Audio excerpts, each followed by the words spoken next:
মা দেখো তোমার ছেলে কত বড় ইলিশ মাছের কি করা যায় বলো তো? ইলিশ ভাপা করলে কেমন হয়? খুব ভালো হয়। চলো তাহলে আজকে বানাবো ইলিশ ভাপা। তো বন্ধুরা আজ বানাবো তোমার আমার বাঙালির সবার প্রিয় ইলিশ ভাপা। ইলিশ ভাপা বানানোর জন্য মাছটাকে কেটে পরিষ্কার করে ধুয়ে নিয়েছি। তারপর মাছের মধ্যে নুন, হলুদ, কাঁচা সর্ষে, পোস্ত আর সর্ষে তেল মাখিয়ে ম্যারিনেট করতে দিয়েছি। তারপর কড়াইতে তেল গরম হয়ে এলে কালো জিরে ফোড়ন দিয়ে ম্যারিনেট করা মাছগুলো দিয়ে দিয়েছি। আর তারপরে যে ব্যাটারটা বেঁচেছিল সেই ব্যাটারটা আমি জল দিয়ে গুলে ওর মধ্যে দিয়ে দিয়েছি। তারপর দিয়েছি কিছুটা স্বাদ মতো নুন আর দিয়েছি চেরা কাঁচা লঙ্কা। তো তারপরে ঢাকা দিয়ে আমি লো ফ্লেমে হতে দিয়েছি আধ ঘন্টা। তো তারপরে দেখা যাক মাছটা কেমন হয়েছে। মাছটা দেখতে খুব সুন্দর হয়েছে, এবার খেয়ে দেখা যাক। সোনা মা আয় খেয়ে নিবি?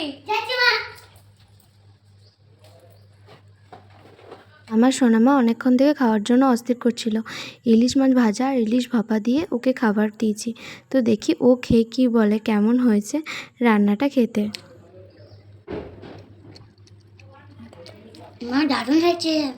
ইলিশ ভাপাটা দিয়ে খাইয়ে এবার ওকে দেখি ওর কেমন লাগে। এতক্ষণ ইলিশ মাছ ভাজাটা দিয়ে ও খেয়েছিল। একটুখানি রাখো।